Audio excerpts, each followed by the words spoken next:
In 2009, researchers at the University of Montreal wanted to conduct a study on pornography.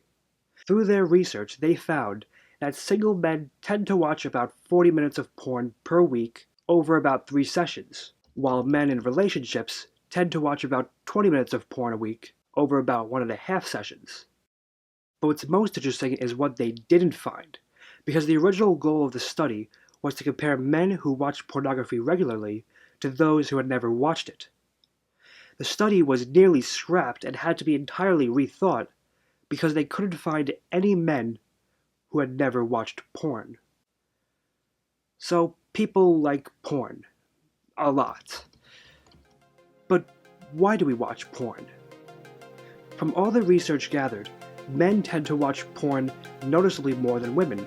Some evolutionary psychologists speculate that in order to spread their genes, men had more to gain by engaging with as many women as possible, whereas women, given their biological limits, had more to gain by being more selective with their partners, choosing the best mate to produce the best offspring. All this adds up to a sexual drive, which, like the feeling of being hungry, needs to be addressed from time to time. Okay, I can see this is making you a little uncomfortable. Let's talk about something more uplifting, like war. Between the years 264 and 164 BC, a series of 3 wars were fought between Rome and Carthage. These wars ended up as the largest and deadliest conflict in history at that point, and would go on to shape the new Roman Empire in what we now call the Punic Wars. In 1970, Penthouse became the first adult magazine to show wisps of pubic hair. Though scandalous and outright obscene, Penthouse made a name for themselves as they dared to go where no other adult magazine would go. Though 9 months later, Playboy began showing pubic hair themselves. This sparked a decade-long rivalry between the two companies, as both strove to push the edge of how much pubic hair they could show. This was another kind of war, the Pubic Wars. During the mid-2000s, the insurance company Esurance spent $60,000 on an ad campaign targeted to young men.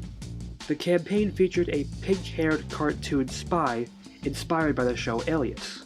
Though the company saw a dramatic boost in awareness, they soon had to retire the cartoon mascot because the internet wouldn't stop making porn out of her. It's always sad to see something just disappear. Which is why, in an effort to save pandas, zoologists working in China began showing the endangered animals porn. Panda porn. As described by the researchers, 5-year-old Kaylin and her partner Yang Yang never seemed to get along. Every time Yang Yang tried to mount her, Kaylin would fight him off, and we were worried she was going to miss her 3-day breeding cycle. So we played them the film and she took great interest in it. After that, there was no stopping her, and they made it successfully. Other zoos have tried to do the same with varied results. Even so, it seems like porn is all around the world, which really makes you wonder, when will there be space porn? First, we should start our intergalactic journey by asking, how many people are in space right now? .com. It's a fantastic website where you can see who is in space right now. Unfortunately for us, none of these astronauts are also porn stars, so the chances of getting a porn in space anytime soon are slim. But that doesn't mean it'll never happen.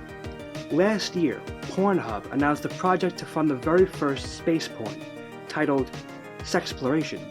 They raised funds on Indiegogo and would have made the very first space porn for the low price of $3.4 million.